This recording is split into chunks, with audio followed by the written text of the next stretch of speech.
तो लीडरशिप का फर्क है ना। बड़ी बड़ी अच्छी बात आपने याद दिला दी। लाल किले पर चल रहे थे लोग, झंडा बदल दिया।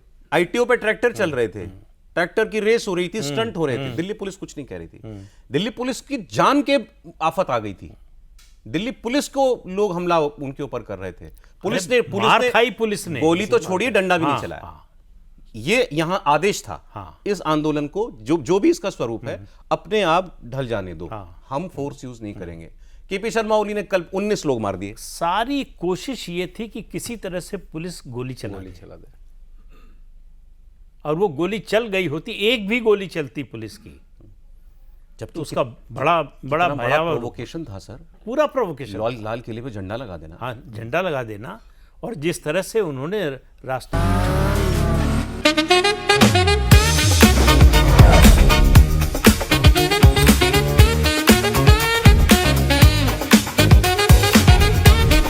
Pure technology that is built for your every sense. Acer Pure from Acer. को हाईवेज को फोर्टिफाई किया। जिस तरह से अब एक दिन में अगर 200, 300, 500 नए ट्रैक्टर आ जाते हैं तो आपको क्या लगता है ऐसे ही आ जाते हैं? अभी इस पर से डिटेल में बात करता हूं, लेकिन आपने कहा इसके पीछे अमेरिका का हाथ है। अभी आप कह रहे हैं बिल्कुल स्पष्ट है। इसमें जो कुछ हो रहा है अमेरिका के अलावा किसी का फायदा नहीं दिख रहा है। एक आपको इसका खबर और दूं, दिन में पता चला, हमारे रिपोर्टर नहीं बताया, वो काठमांडू में टी राघवन, उन्होंने नाम लिया कि एक एनजीओ है हामी नेपाल। हामी नेपाल ने कॉल दी थी प्रदर्शन की। हामी नेपाल को फंडिंग यूएस से भी होती है, कई सोर्सेस से होती है। एनजीओ है तो फंड से ही चलते हैं, उसमें यूएन की एक सरकारी बॉडी भी उसको फंड देती है। और कुछ लोगों ने मुझे ये भी बताया कि वो एक क्रिश्चियन बॉडी है, क्रिश्चियन मिशनरी बॉडी है। तो ये तार जो आप कह रहे हैं वो कहीं ना कहीं जुड़ते हुए जो हैं वो, और कई सालों से जो है अमेरिकी एजेंसियां, एनजीओ लगे हुए हैं नेपाल में धर्म परिवर्तन कराने में। निशाना चाइना है इस बार। चाइना इंडिया दोनों है इस बार, दोनों। क्योंकि केवल केपी शर्मा ओली का मामला होता तो कहते चाइना है। ये जो हो रहा है ये आंदोलन नहीं है, अराजकता है। भाई आपने विरोध किस नाम पे शुरू किया कि सोशल मीडिया ऐप्स जो है उन पर बैन लगा दिया, बैन हट गया जी। फिर आपने मांग की कि प्रधानमंत्री का इस्तीफा हो जाए, हो गया। उसके बाद संसद में आग लगाई, राष्ट्रपति भवन में आग लगाई। आप ही की संसद है और आप चुन के पूर्व प्रधानमंत्रियों के घर जा रहे हैं। वो उनका क्या स्टेक है? एक खबर आपको और देता हूं, नेपाल में जो आगजनी और हिंसक प्रदर्शन हुआ, इसके बाद काठमांडू के मेयर बालेन शाह ने अब एक और अपील जारी की है और उन्होंने कहा है कि नेपाल आपके हाथों में है और नेपाल के लोग इस देश को बनाएंगे। अब नुकसान चाहे जितना भी हो, नेपाल के लोग हमारे ही होंगे, इसलिए आप वापस घर जाओ।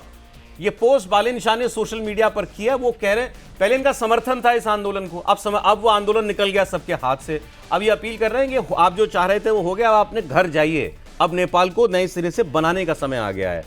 क्या ये इससे कोई और बड़ा रोल लेंगे? क्या इनकी बात प्रदर्शनकारी मानेंगे? अभी तक तो वो सड़कों पर हैं, ये हमको देखना पड़ेगा। एक पोस्ट पर मेरी नजर पड़ी शांतनु जी आज, और डेटा है अच्छा है कि नरेंद्र मोदी 11 साल से प्रधानमंत्री हैं। इस बीच में दुनिया के कितने नेता बदल गए? 11 साल से देश में नरेंद्र, जैसे अभी आपने बताया कि 4-4 साल में 5-5 प्रधानमंत्री बदल गए, 10-10 पिछले 10 साल में 9 प्रधानमंत्री बदल गए नेपाल में। मोदी जी के इस इन 3 टेन्योर में मिला करके 11 साल में नेपाल के 9 प्रधानमंत्री, पाकिस्तान के 5 प्रधानमंत्री, यूके के, इंग्लैंड के 6 प्राइम मिनिस्टर्स, जापान के 3 प्रधानमंत्री और अमेरिका के 4 राष्ट्रपति, श्रीलंका के 4 राष्ट्रपति, 2 फ्रेंच राष्ट्रपति इन 11 साल में बदले जा चुके हैं, अलग अलग वजहों से। फ्रांस के प्रधानमंत्री को भी जोड़िए, अभी इस्तीफा हुआ। हमें और कुछ नहीं तो इस बात के लिए मतलब शुक्र बनाना चाहिए कि आप एक स्थिरता तो है हमारे। स्थिरता कोई भी जब इकोनॉमिक स्फेयर में ऑपरेट करता है, कोई कंपनी आती है, उसकी कंटिन्यूटी प्लान में सबसे पहले होता है। किसी बड़ी कंपनी वो देखती है कि भूकंप ना आ जाए, ये ना हो जाए, उसमें देखती है पॉलिटिकल कंटिन्यूटी है क्या। तो पॉलिटिकल कंटिन्यूटी हम लोग ना टेकन फॉर ग्रांटेड ले लेते हैं, हाँ ये तो ठीक है, सरकारें आती जाती हैं, फर्क क्या पड़ रहा है। बट पॉलिटिकल कंटिन्यूटी किसी भी इकोनॉमी के लिए बहुत जरूरी है। जैसे सर ने कहा, मैं सर से थोड़ा सा इतर करूंगा, उतना ओवर सिंप्लीफाई ना करें कि करप्शन था और इसलिए लोगों का रोष था। वो तो ऐसा कौन सा देश है? अगर ऐसा होता तो अफ्रीका का तो देखा है हाल, मेरा जाना होता है कभी कभी, वहां तो रोज होना चाहिए आंदोलन। अभी 22 में चुनाव हुआ था, 60%, 62% वोटिंग हुई थी।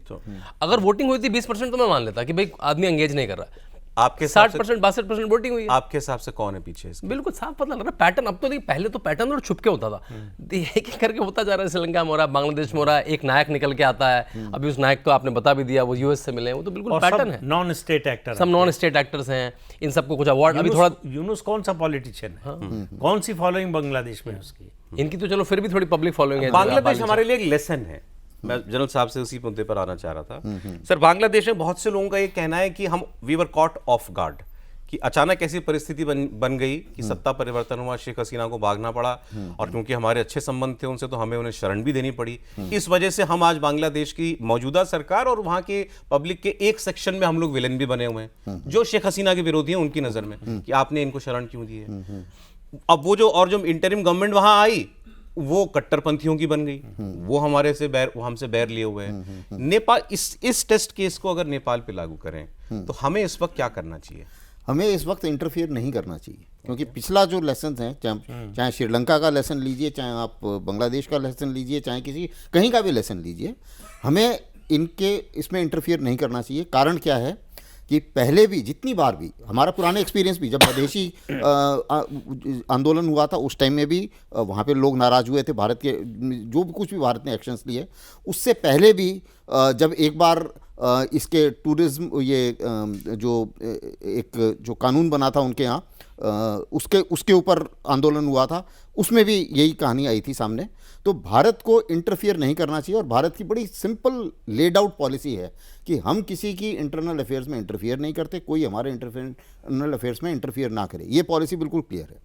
दूसरी चीज़ ये है कि जहाँ तक भारत का सवाल है, आपने अभी जो बात बताई उसी को मैं थोड़ा सा एम्पलीफाई करूँगा। देखिए, ज्योग्राफी और भारत की जो स्टेबिलिटी है, we are the only island of stability in South Asia. बिल्कुल, एग्जैक्टली। एंड हमारे चारों तरफ अनस्टेबल कंट्रीज हैं सिवाय चाइना के, क्योंकि चाइना एक और स्टेबल कंट्री है, और चाइना जो है उसके साथ एक तरीके से हमारा कंपटीशन है। हाँ, तो वो कंपटीशन। तो इस हिसाब से अगर आप देखें तो सारे जगह एक ही मॉडल काम करता है। ये सारे कंट्रीज इस चीज़ को बहुत ध्यान से देखते हैं कि हम कैसे चीन और भारत दोनों से ज़्यादा फायदा उठा सकते हैं।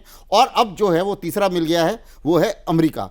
और अमेरिका की जो बातचीत कर रहे हैं, उसी में मैं एक पॉइंट और ऐड कर दूंगा कि देखिए, अगर सामरिक तौर पे देखें, अगर नेपाल मुसीबत में आता है और नेपाल गड़बड़ा जाता है तो फ़र्क चीन को पड़ता है, क्योंकि ओली की सरकार थी जो चीन के पक्ष में थी, और भारत को पड़ता है क्योंकि भारत के ओपन बॉर्डर, और ओपन बॉर्डर में हमारी सिक्योरिटी को फ़र्क पड़ता है। और लोग जो हैं, अगर ज़्यादा वहाँ पर प्रदर्शन भड़कते हैं, मुसीबत होती है, लोग भारत में ही आएंगे और कहाँ जाएंगे। और जो हमारा ये ओपन बॉर्डर का जो एग्रीमेंट्स हैं, उसमें भी अभी हम थोड़ा सा मुसीबत में पड़ेंगे। ये भी खतरा है क्या कि अब जो इस आंदोलन से निकल के जो भी नेतृत्व आएगा, जो सरकार बनेगी, उनके बीच में या इन लोगों के बीच में कोई एंटी इंडिया सेंटिमेंट का बीज ना बोया जाए? हाँ, ये हमें इस चीज़ का ख्याल करना चाहिए, क्योंकि इसीलिए मैं बोल रहा हूँ कि इंटरफियर ना करें, ताकि जो भी सरकार उभर के आए, जो चर्निंग हो रही है वहाँ पे, एक सोशल चर्निंग हो रही है, ये सोशल चर्निंग के बाद में कुछ ना कुछ तो निकलेगा। जो भी निकलेगा वो एंटी इंडिया ना हो, ये हमें यकीन करना। मैं आपसे कह रहा था, लेकिन इंटरफियर न करें, इस पॉलिसी को एक कैविएट के साथ इस्तेमाल करना चाहिए कि जब तक हमारे हित को नुकसान ना